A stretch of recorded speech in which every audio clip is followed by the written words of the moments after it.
Hello everybody, this is Luca. I'm an Alchemy friend. I'm the author of the Freedive Wire, and I'm a spearfishing and freediving instructor in Canada.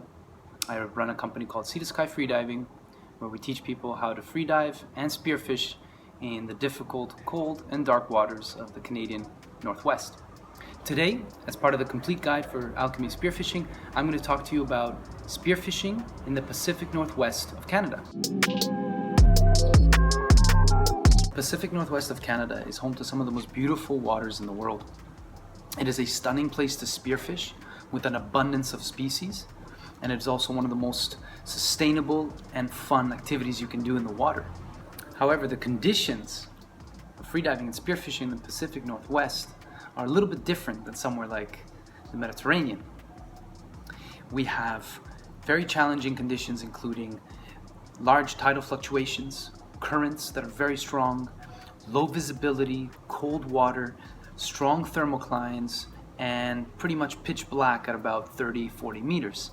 So spearfishing in the Canadian Pacific Northwest can be extremely rewarding, but it also poses a very, very large safety and diving challenge. The goal today is just to give you a few tips and tricks that I've learned personally while spearfishing and also teaching others to spearfish as well as harvest in the Pacific Northwest of Canada, and also to give you my point of view about the equipment I use to make my life easier when I'm spearfishing in these conditions. First off, just a few words about educating yourself. Know your environment. Study the kind of species you're planning on catching, the size restrictions, the sex, the seasonal restrictions. Do you have the license? Do you know where you're going? Study the charts, the maps, the topographic and bathymetric maps. You need to know all of this before you step foot into the water. It's very important. Learn about the tides, the swells, especially if you're in the open water. Understand the difference between tidal fluctuations and currents. At times they overlap, at times they don't. You need to really have a good understanding of the environment you plan on harvesting or spearfishing in. Some of the best places to spearfish in Canada are technically challenging and at times also very, very unsafe. For example, some spots where the tides can change from 0 to 5 knots in just a matter of minutes often tend to be the best spots to spearfish, because these tidal fluctuations means that you're going to have a lot of marine life, and that's where at times you can find some amazing fish. We have an abundance of species and a large biodiversity, and it's important to recognize that each species tends to prefer a specific environment. So we need to study the environment very closely in order to know and find successfully the locations of these species. For example, lingcod, a fish that grows up to 1.5 meters that is delicious, can be found in large underwater rocky outcrops where we have these massive boulder fields underwater, anywhere between 15 to 30 meters. And you can find some incredibly large lingcod depending on the time of the year and the location. Greenling can be found in kelp forests, and being able to spot the forests from the surface before jumping in the water can increase your chances of finding a location where you have a lot of greenling, which happens to be delicious in ceviche as well. Rockfish and vermilion tend to be found in these underwater cracks, sometimes often very deep. So being able to find these locations with these interesting geological features underwater in areas that have a lot of anemones and other marine life tends to increase the likelihood of finding rockfish. When we harvest crabs, red rock or Dungeness crabs, we want to find areas that are sandy with certain features in high current locations with a lot of eelgrass, for example. These tend to favor the living environment for different types of crabs.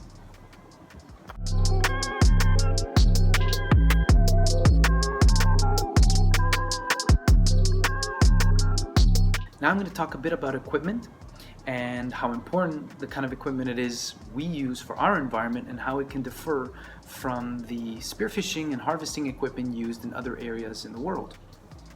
First off, for deep dives where I'm planning on going maybe to 25, 30, 35 meters to catch a lingcod or another type of fish, I will use large fins like my Alchemy V330s.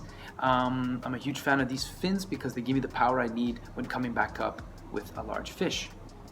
When harvesting, we'll tend to be in shallow water when catching crabs or rock scallops. So a shorter fin like the V3 Pros is a bit better. You have more agility, more maneuverability, and you're less likely to bump into rocks and scratch your fins. So when catching something like a rock scallop or some crabs, it's a little bit better. The short fin, I find you're more comfortable, especially if you're going to be closer to the bottom. Gloves with Kevlar palms. These are fantastic for grabbing anything or also provide an excellent amount of grip on the hands. Always carry a knife, super important. We prefer wearing it on the inside of the leg rather than the outside because, as I mentioned, we'll often dive through kelp forests, and I have had my knife caught into the kelp and it's not fun. So keeping it on the inside allows you to be more streamlined and decrease the likelihood of something catching.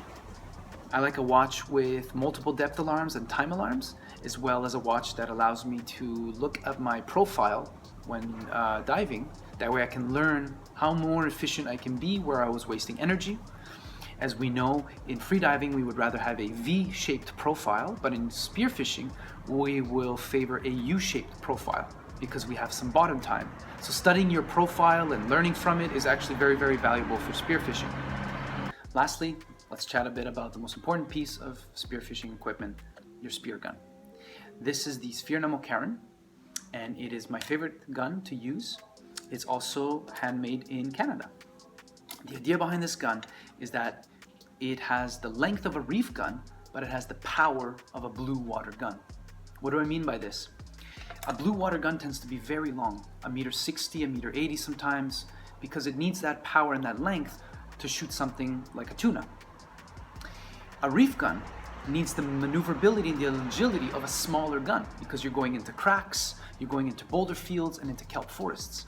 This gun combines both worlds.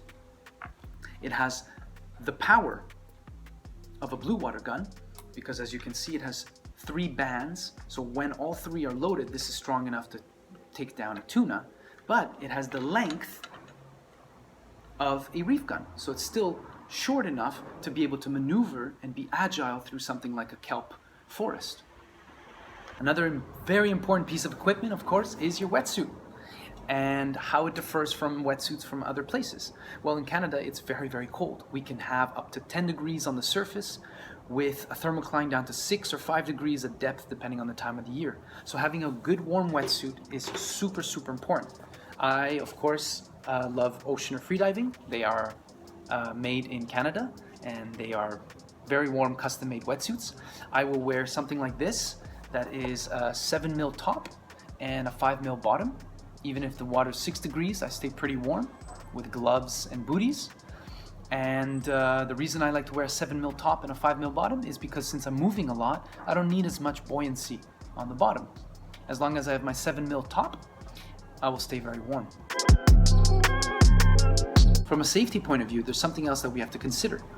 The fact that we cannot see our divers after a few meters. We tend to have these strong thermoclines in the Pacific Northwest, where in the first few meters there is some fresh, murky, turbid water, and the deeper you go, it clears up, but it tends to be a little bit darker. So although we have better visibility at depth, we cannot really see each other from the surface, and that presents an important safety consideration when spearfishing in Canada. Because of these thermoclines, because of these changes in the salinity of the water from the surface and at depth, and because we cannot see our buddies, we need to have different communication plans. We need to have different systems as well in how we dive down, in the direction we go, when we plan on coming up, how to time each other, how to discuss the depth we plan on going, and as well about tethering the gun to the buoy in order to be able to let go of the gun just in case we need to come up. As a quick recap about spearfishing in the Pacific Northwest of Canada, just remember you want to really get to know your environment. You kind of want to come with the right training and be well prepared. You want to know the seasons, the species, where to find them. You want to talk to the locals. That's also very valuable. As well as have the right licenses, and of course the right equipment. Once you have all of that, you're good to go.